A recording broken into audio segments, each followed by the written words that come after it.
Hey everybody, your pal Drew Dracy, and once again I'm yanking out 5 more comics from my spinner rack.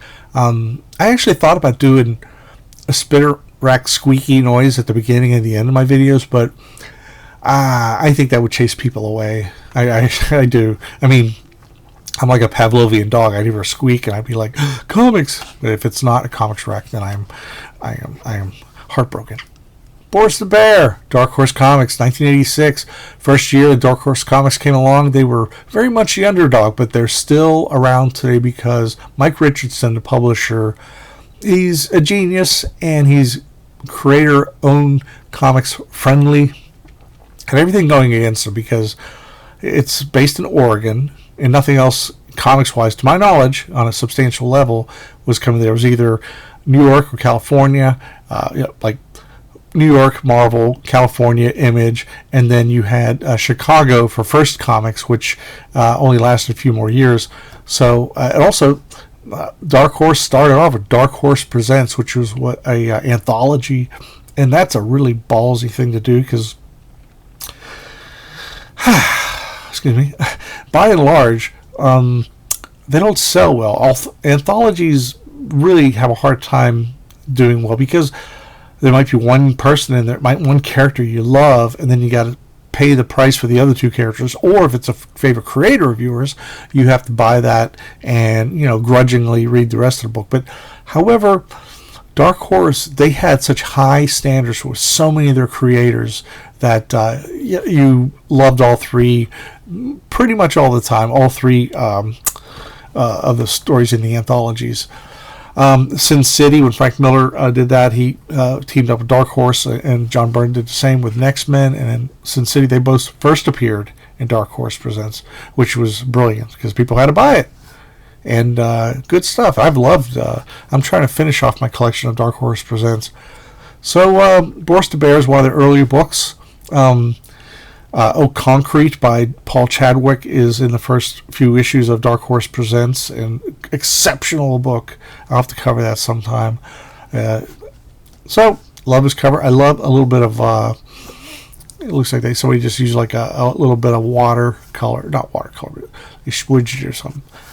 This is a response to the billions and billions of characters that were spawned off the Teenage Mutant Ninja Turtles success.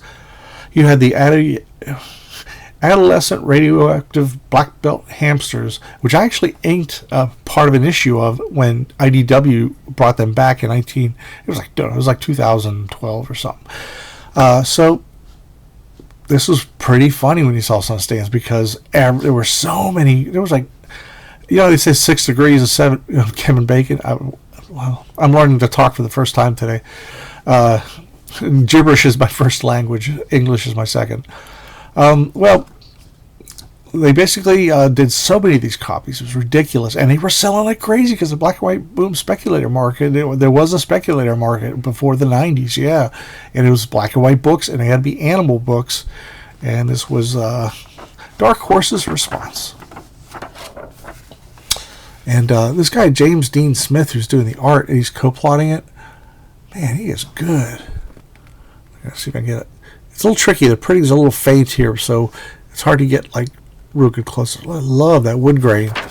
And John Workman, who was still working on Simonson's Thor at the time, does the lettering here. Come on. I'm sorry, everybody. There. So he's out to get those critters.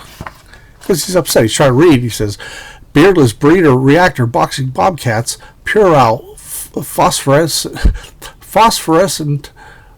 pugless prairie dogs. See where I'm going with this. See, if I start stammering, it's best I move on. Well, he goes after Stan Saki's creation, and it's a goofy. He's not bugged. He's basically using every character. Like, Cerebus, big name in the 80s. He's basically going after just any critter that's in a comic book. And then you go down to Miami Mice, and you get the turtles. Real brutal. It was hilarious. He takes them down, then he makes some turtle soup. At least I'm eating well. There's Ambush Bug gets killed somehow. I don't know why. Where are these guys? This is brutal. So here we go. He decides it's taking way too long to take them all out. So he goes, open house. All mutant, radioactive, black belt, ninja, barbarian, superpowered, cute, funny animals or critters. You are cordially invited to view the new GE toaster oven. Free beer. You going? With free suds, I wouldn't miss it for the world. Sure, I'm going now that the boys are gone. I could use some company. I'm going to tell Mr. Lucas. We'll be there, don't worry. So, this is great. He gets Dalgota, who is a Fantagraphics comic character right there in the middle with the dog ears. Flaming Carrot. You got, what's his name, from Bloom County. You got a little of everything in there. You got Omaha the Cat Dancer. You got, somehow you got Don Martin a drawing in there for whatever reason. And, Howard the Duck's supposed to be next to Dalgota. Here's the thing. Rubber Duck from Captain Carrot and the Amazing Zoo Crew. But here's the thing. It's like you're probably saying, these other people are owned by other, companies and people. Well, there is a fair use law where you can put them in one panel. And then if you were to republish it over and over again, you'd have to get rid of that. But if you reprint it years later, enough time has elapsed, then you could do it. It's really weird. It's a lot to explain, obviously. So next issue, Boris the Bear takes on Transformer type guys. Later on, he takes on swamp creatures. Each one is a different genre of comic books. The swamp creatures are like Man-Thing, Swamp Thing, the Heap, the Turd, I don't know what. So good stuff, very, very good stuff. So let's see now. Here we got the Soviet super soldiers. Growing up, I always dug Titanium Man, Crimson Dynamo, and all those wild characters from the USSR. What I like about this, I found it in the wild. There were so many books being published at the time that this really probably got lost between the cracks. Maybe not, but there's only one issue of it. But I liked it. It's a real thick one. It's like 60 pages as opposed to just a double size. So it was easily, $2 at the time. Wow, that was outrageous. There was no enhancement, which is fine. Foil covers or holograms. So the cover grabbed me. I love the characters. He was in an early issue of Avengers. The character previously wore this costume. He perished early on.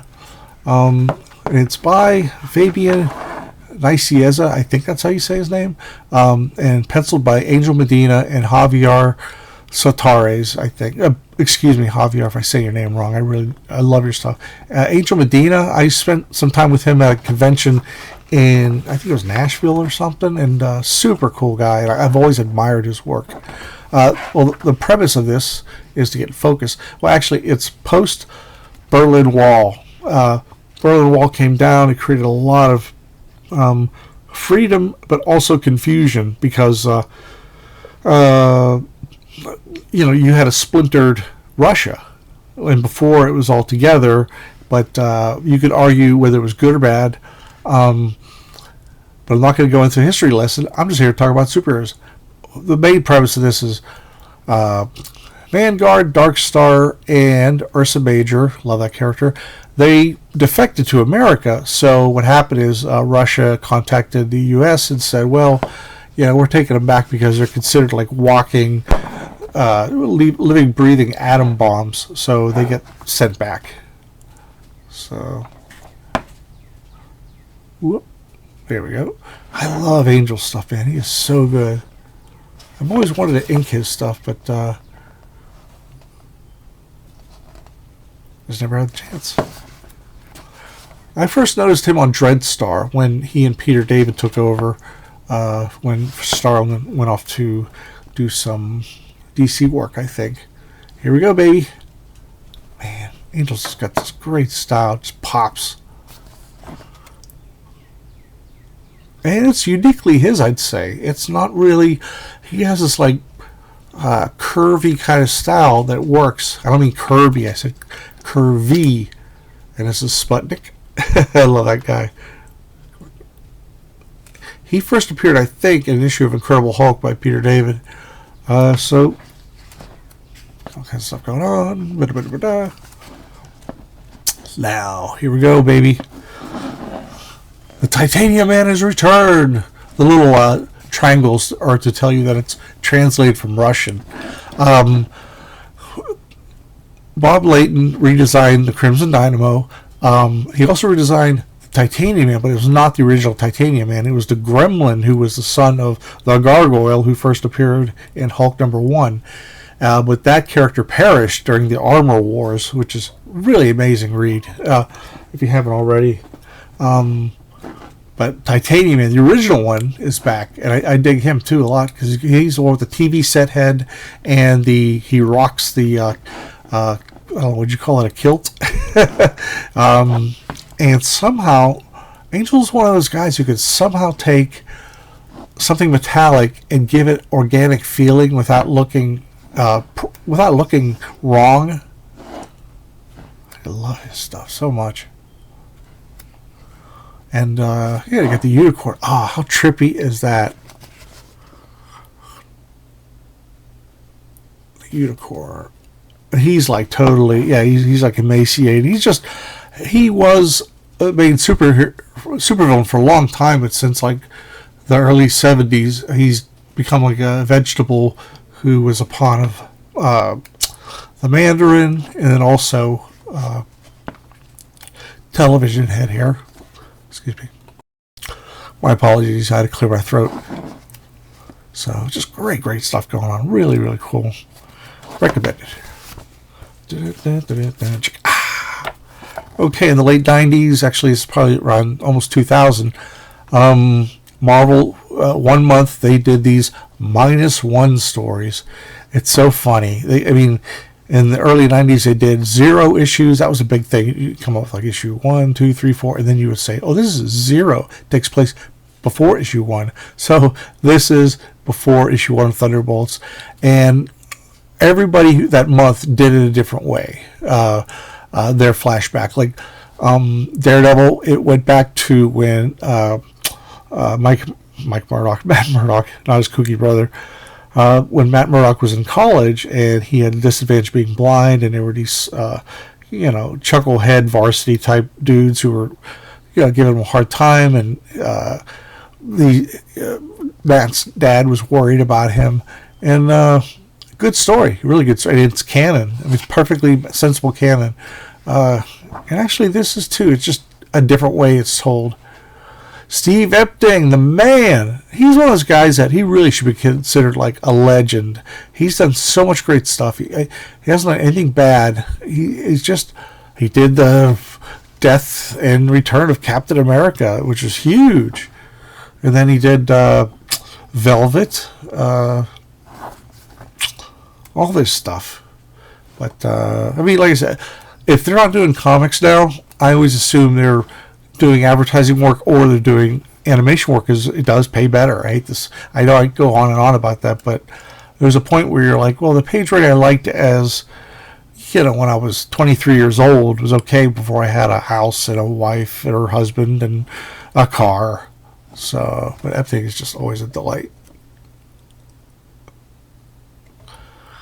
And this is a really hard angle for the Fixer. Very few people draw that version of the Fixer's armor because Kirby designed it. And even when he redrew it, he used the same design. It's kind of like Galactus' ship, and it's kind of like it's always from that same angle.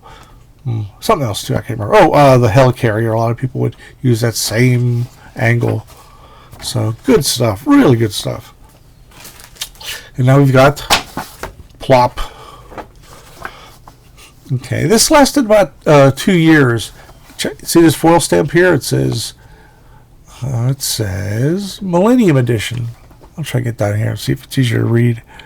What happened is, at the turn of the millennium, DC reprinted a bunch of key books in their vast library, and made reprints of them on with this stamp. It was basically celebrating, and also it helps you get into the older issues. They did one of everything. They did like Justice League JLA1 with Dan Matthias and Kevin Maguire and Keith Giffen, and then they did older stuff too, like Batman and Robin and such. Really cool. So this was a great one that I didn't expect at all, and I love getting these when I got my comps in the mail. Basil Wolverton does the covers.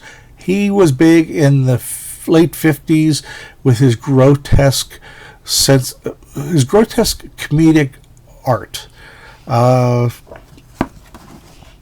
And he also did Powerhouse Pepper, I think it was.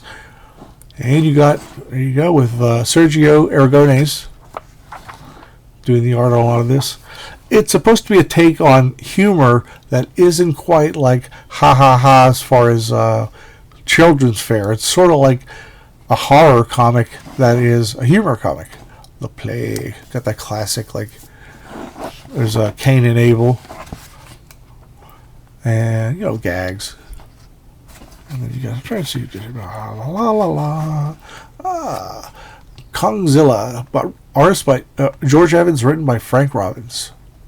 Really cool stuff. Very who would I call that? I guess it's sort of Will Elder-ish or something like that. So there's a lot of stuff. This I really like too. It's idea Sheldon Mayer, art by Alfreda P. Alcala. Amazing guy. You know what's weird? I'll have to ask Hilary Barta this, but I could see Hilary Barta being influenced by this kind of stuff. I mean, he's influenced by a lot of classic cartoonists, but just curious. And it ends with this story that I showed you before in a previous episode, which was a House of Mystery collection from DC/Vertigo.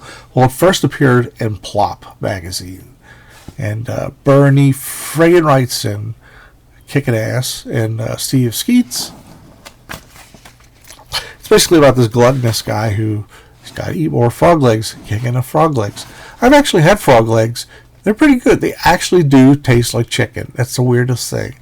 And the only thing I didn't like about it is they weren't separated. They were like connected at the butt. So I'm like, I thought I ordered frog legs, not frog ass. Listen to me. I'm cracking myself up. But I mean, yeah, it was weird. But anyway, it's a great, great story. All the legless frogs go after him. Friggin' amazing. Beautiful, beautiful. Finally, a fill-in issue of Iron Man by our pal Jim Starlin. And his stuff, even way back when, it sold for a little more than the rest. Like at the time, I'm talking like I'm 1976, I'm a kid. Comics 25 cents. Stuff from like the previous year might have been 40 cents. And this, I think, was more like 90 cents because it had this issue and the next one with Thanos, who still wasn't that big a deal yet, but a refreshing change of having a new artist interpret Iron Man. I think it really spoke to the reader. My understanding is that first Stan wasn't big on Jim Starlin stuff, but yeah, I mean Stan did a lot of great stuff, but then he also misjudged some things as well because you can't bat 1,000. So man, I love that. Oh, those like skates. Gotta love them skates. Steve Gerber's writing it, one of his early writing credits. Jim Starlin pencils, Mike Esposito inks. Really, really nice stuff.